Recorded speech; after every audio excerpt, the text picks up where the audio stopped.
National Signing Day is always an exciting time. You get to add people to your roster, and get to add to the culture that you're trying to build. And we're really excited about this group. We have signed 20 guys so far. 6 defensive backs, 5 O linemen, 3 D linemen, a wide receiver, tight end, a punter, a running back, and 2 linebackers. 6 of these guys will be mid-year, which is even better.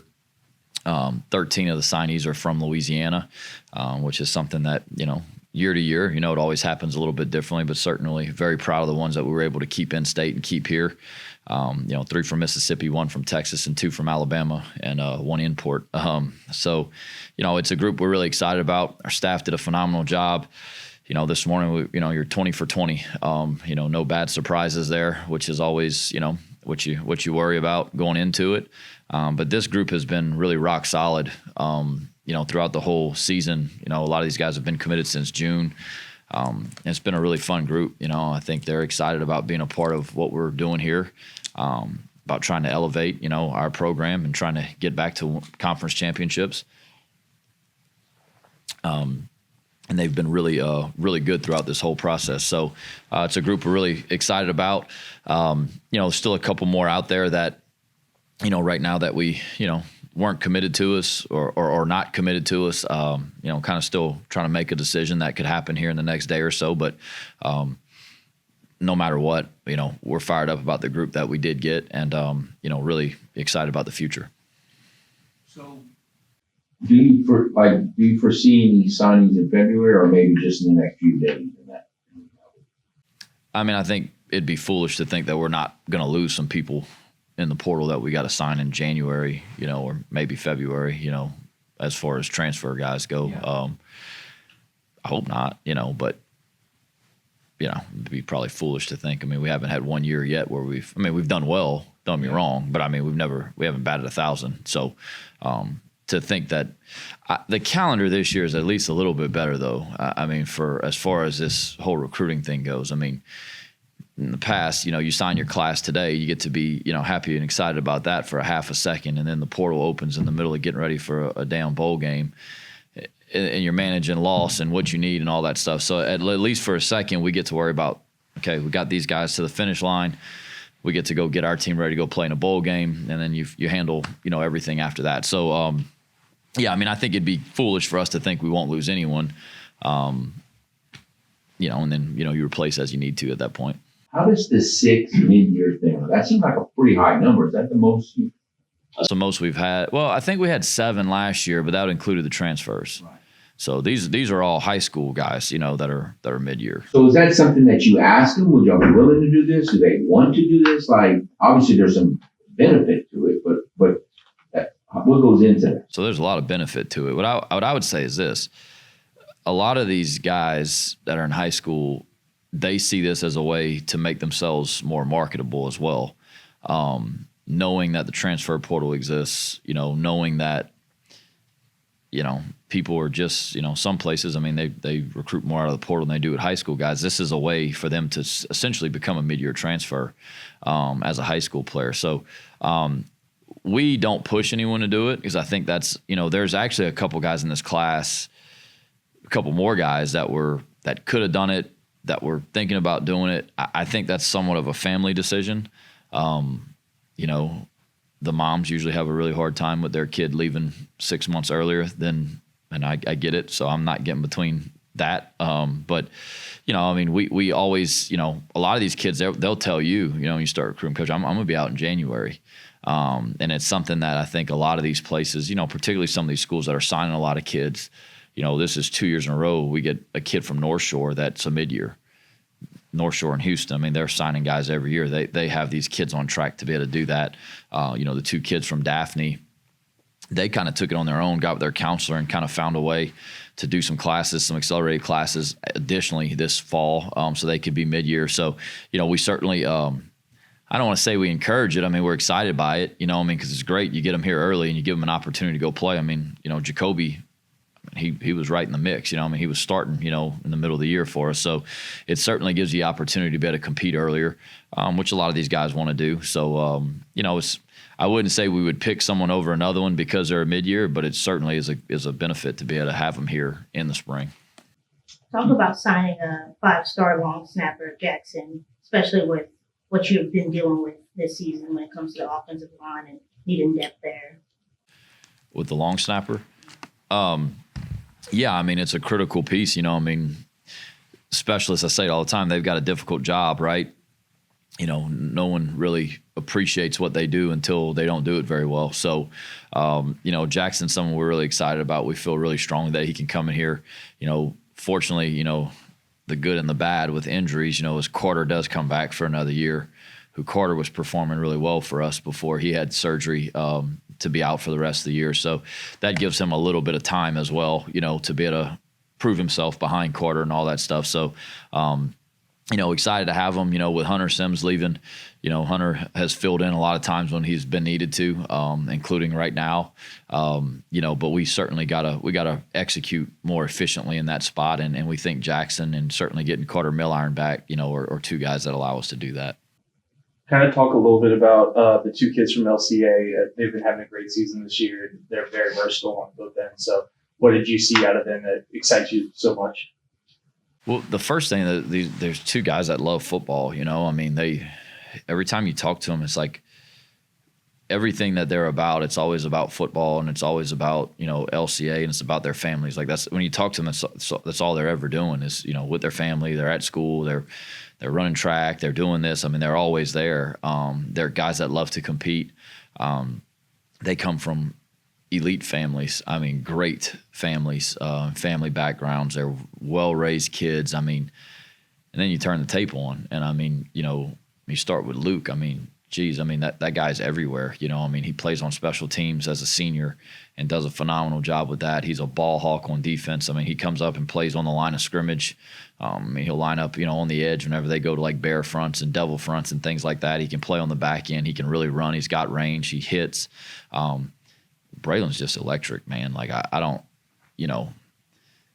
he's just electric, and I think corner's going to be a great fit for him, but that guy's going to do something for our team. I mean, it's just guys like him. It's kind of like whenever Trey Amos played quarterback, right? It was like, whoa, I think this guy's going to be a heck of a corner for us, but I don't know, but he'll do something for us. And and you kind of feel that way about Braylon. I mean, he's elite fast. He's explosive. He's the leader on their team. He plays quarterback for a reason for them.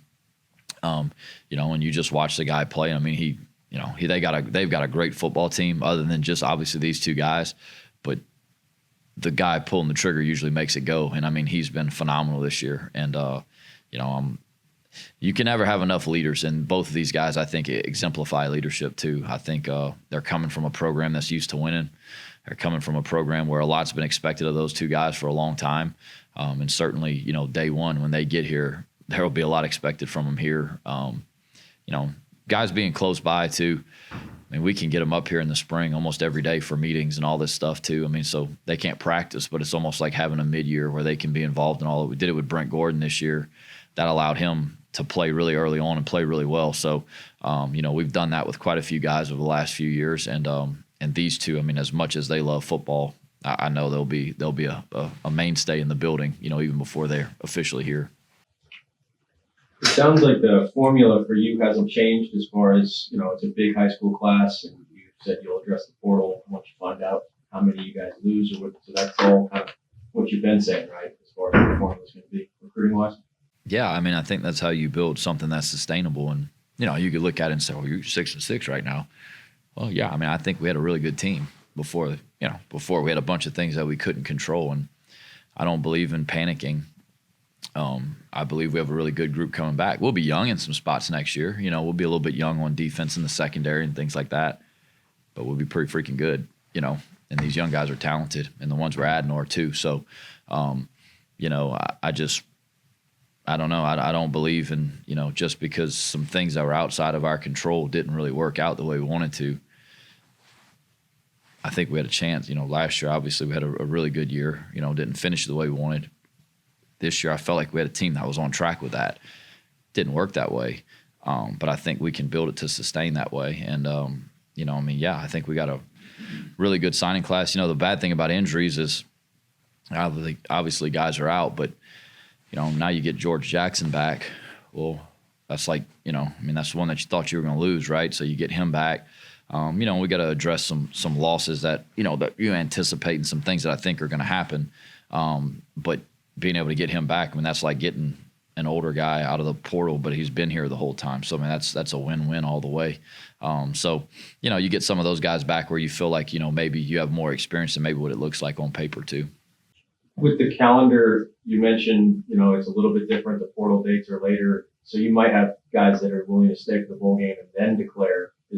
Is that better for y'all, for them to play in the bowl game, finish it out if they're going to leave? Or would you almost rather them just leave earlier? How do you feel about that aspect of it with the new dates? Especially this year, but every year, they should stay and finish. I told them that point blank in our team meeting.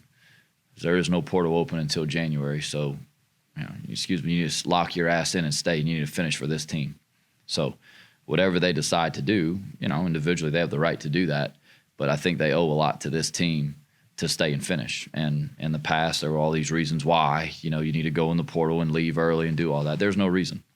It doesn't open until January 2nd. So if you're talking to anyone right now or any of that stuff's going on, then, that's wrong in a whole different level. So, I absolutely think that was part of the reason to do it, so guys can finish their season. This team's worked too hard, and you can call it whatever you want. Coaches, players, whatever. This team has worked too hard for someone to go and chase something that's really selfish right now instead of finishing for this team. So that's the way I feel about it. Told them that, and I expect them to do that because this team has been through a lot together, and I think they deserve everyone's best. We're not going to play after January. That's will be a very rare case, right? So, you play in December, they should play, finish, and then, we'll have those conversations after. A lot of linemen, offensive linemen and safety, was that totally by design, or is some of those like, well, he's a really good player, let's take him? But you can't often do that. So it's obviously mostly by design, right? Yeah, we were losing a lot in the back end on defense. On offense, we had a late portal loss this year in the spring, when Quentin Williams decided to leave at the end of the spring. So we were actually short a lineman this year scholarship-wise. And then John Bragg in the middle of the year hung it up. So we were able to take that many guys by design. But certainly, still gives you room where if you lose an older guy or you have some attrition, things like that, you can still get them. But, yeah, we knew that there was going to be a big class for O-line and DBs. And I think, at DB, I think you can play early. I think you can come in here if you do it right and play early. O-line is a little bit harder, naturally. But I still think we have enough depth on the O-line with older guys coming back, particularly with the guys that are here right now, all the experience they've gotten this year, to be fine signing a big class of young O-linemen. But I think it's a heck of a group. Now, Fredericks, he's pretty highly touted, right? JaVale? Yeah. I'll be the first to tell you, all that stuff he had a bunch of offers, stuff like that. What they're ranked, what they're not ranked, I could care less about any of that. There's a lot of things that go into all these rankings that I won't get into. It is what it is. I think he's a heck of a player, and I think he's going to be a really good player for us. And for us, whether they've got 100 offers or they've got none, we try to make our decision on if we think they fit us. And if they have 100 and we don't think they fit, then we don't offer them. If they have none and we think it's a good fit, then we offer them. So, honestly, I couldn't tell you what any of these guys are ranked. I couldn't tell you what stars they've got, or, I just can tell you I think it's a pretty darn good group. The tight end, is he a receiving tight end? So he's unique. So he goes by Jerry. He's unique. I'm really, really intrigued and fascinated and kind of excited about this guy.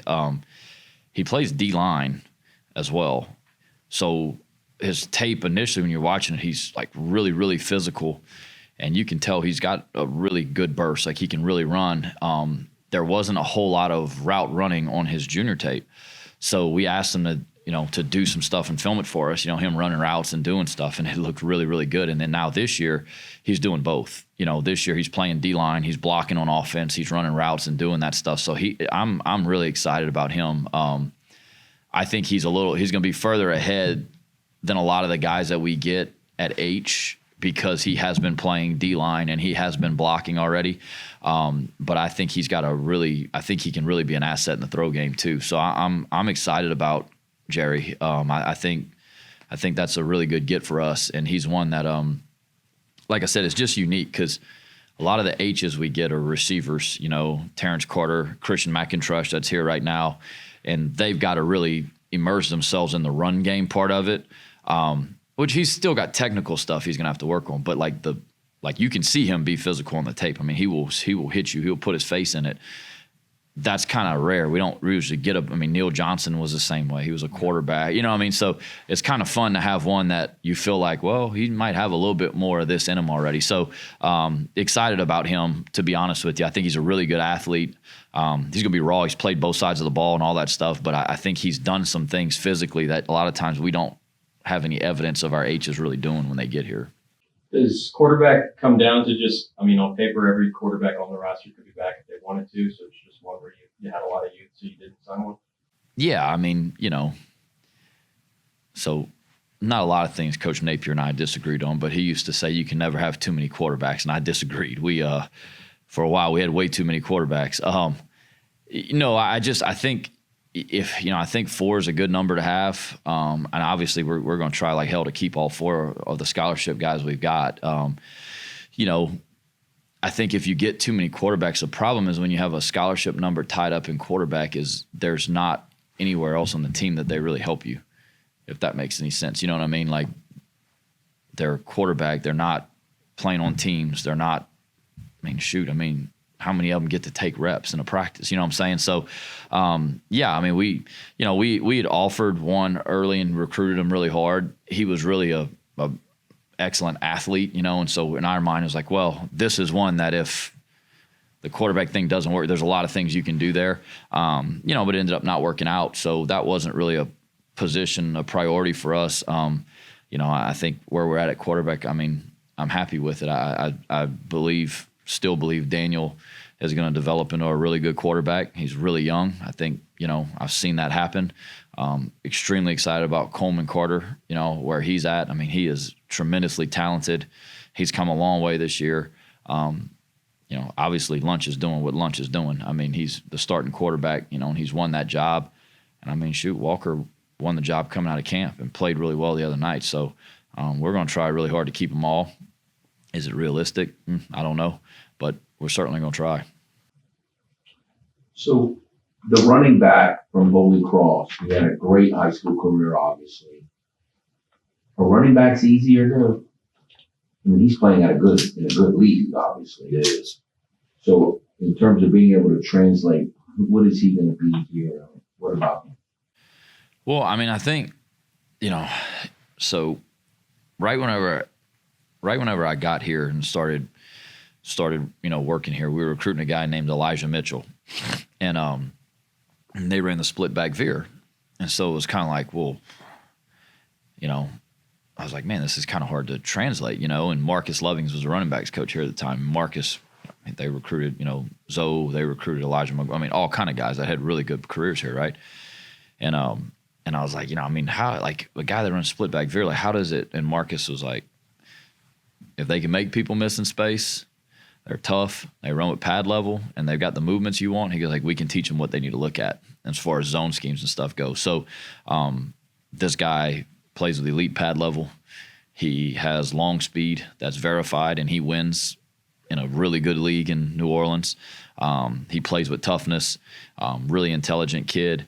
The thing about him that's a little easier than some of these other projections at running back is he does run a lot of stuff we do. They run zone, a lot of gap scheme counters and powers and things like that. So you get to see him do it. But he's one that, early on, when we started recruiting him in the spring, there was a lot of things going on. I think recruiting was kind of going like really fast for him and kind of spun out of control. didn't commit for a while, and we had the opportunity to take one late, and Coach Watney at Holy Cross does a really good job. We kept in touch with them all year, like, hey, if some things happen, we feel like we can take a running back. We really like Keyrine. And then his running backs coach is Larry Favre, who was the head coach at Slidell when I used to recruit that area. And they've always spoken incredibly highly of him. They're like, Coach, if there's ever an opportunity, if something happens, and we felt like in the end, we had some things happen in recruiting, we were able to take a running back. And I couldn't be more excited that Keyrine was still there, still available. Him and his family came and visited a couple weekends ago, and they, committed at the end of the visit, and they've been great. And, I think it's easy to sell what we do here to running backs out of high school. I mean, we've had a lot of success with running backs, and I mean, this year, even a year where you have all these things going on the offensive line, I mean, we're still finding ways to run the ball and get yards and do that stuff. So, it's an easy sell. So I think it's a good fit for him and for us. So the 2-6 start, I know it was frustrating, but recruiting wise, y'all didn't get any. Did it complicate things at all? It doesn't seem like it, but what did it? Well, I mean, you're always worried about it, when you're not playing well.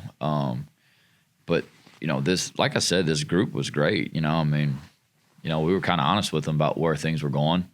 I said earlier in the year, I didn't know exactly how the beginning of the year would go, just because we had so many, key new pieces, right?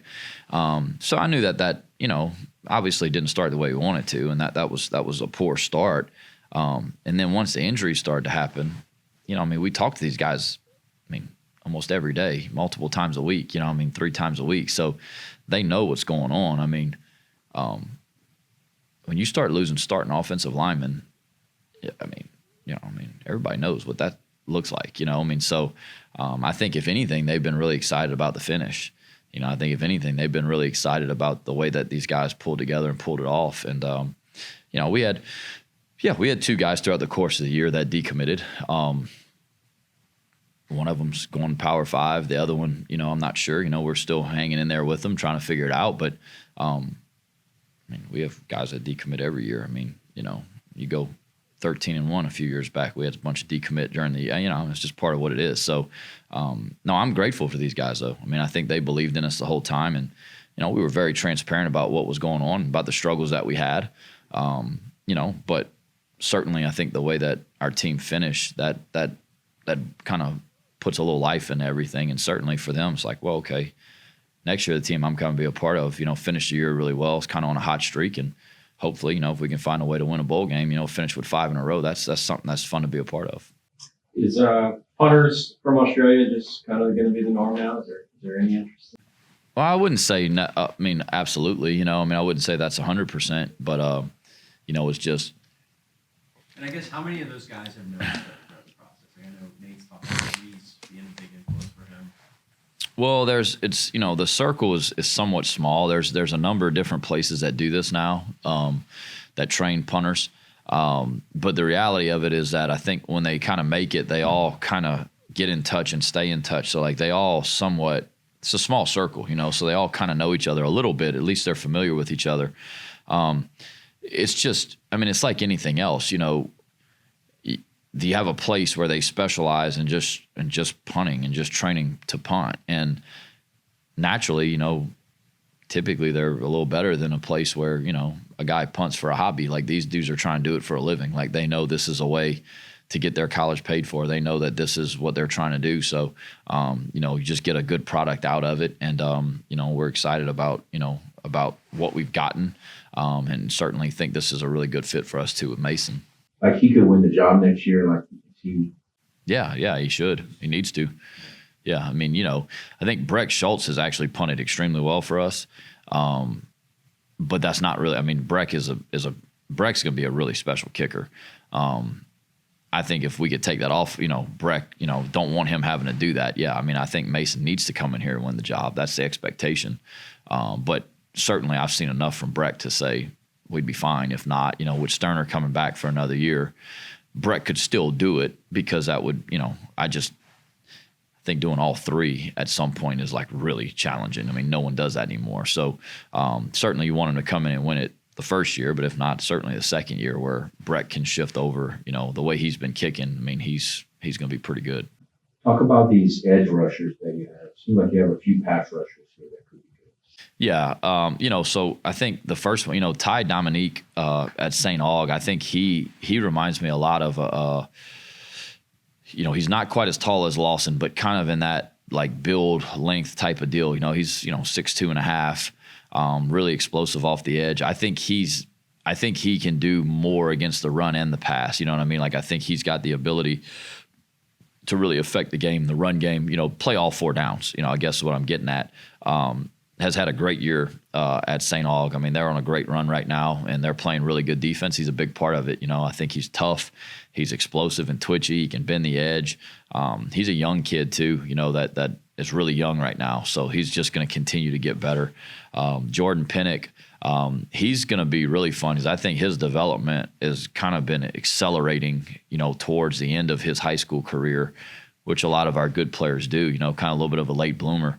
But he is really tall and long, plays with an incredibly high motor, really physical player. I think Pinnock is going to end up being a really big kid.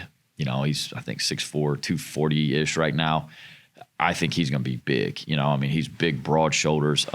His parents have a basketball background, so they're, mom is tall, so I think for him, I think he's going to continue to grow. I think he's going to be a really good player. One of the things that I loved about Jordan is that, at U High, they've got a really good football team. Early in the year, and he did it all year, but early in the year, he was playing mostly offensive tackle out of necessity. And he does it, doesn't complain, never one time. As the year goes on, he plays more both ways, as they get closer to the playoffs and all that stuff. But he's one of those kids, man, whatever it takes to win, great family, really good kid. And then Devin Franklin is the one to me that's probably he's the one that, I think, I compare him to Duggar. And he's the one, the first time we met him, he was young. He was like a freshman, and then he came by last spring and, Jaden, I don't know, what is he, 6'5"? 6'5". He's 210 pounds right now, I think, is what we got him at last time he came in the spring, and he was right under 200. And I asked Duggar, I said, did you look like that kid, when you were a junior? Because watch Devin Franklin's tape. He plays out in space. He's covering like chop fades with slot receivers, and then he's playing on the line of scrimmage, and he's blitzing, and he's doing everything. I asked Duggar, I was like, did you look like that? He goes, I wasn't that big. I said, really? He said, no. He goes, I was really skinny. He goes, I don't think I was that tall either. I just see a lot of similarities in the skill set with him and Duggar. I think he's going to be a really big kid. We signed him as a linebacker because we moved Duggar there. And really by the time we got to the summer, we were really excited about what we thought Duggar was going to do for us at linebacker. But I do think he could play on the edge. I think he could play linebacker. The kid does a lot on his team. Like I said, they'll walk him out there in the apex, and he'll go play out there and cover slot receivers, and then he'll come down and, put his hand in the dirt. So I think there's just a lot of versatility. It's always kind of fun, though, when you recruit these guys because you're always trying to make comparisons to players that you have or have had that have had success. That's the fastest way to feel really confident about it is when you see a lot of those traits and similarities with other guys that you've had. And that's what you're always trying to do. And so that's kind of where that comparison came from. But I don't know, man. I think the sky is, I think it's going to be really fun to see kind of where he fits in that mix because I think there's a lot of things he can do. I think there's a lot of different ways it could go for him here, but when you get a chance to get unique players like that with those characteristics, you take them and you figure it out and then you make it right. If it's not linebacker, it ends up being Jack, well then make it right the next year at linebacker, whatever you got to do.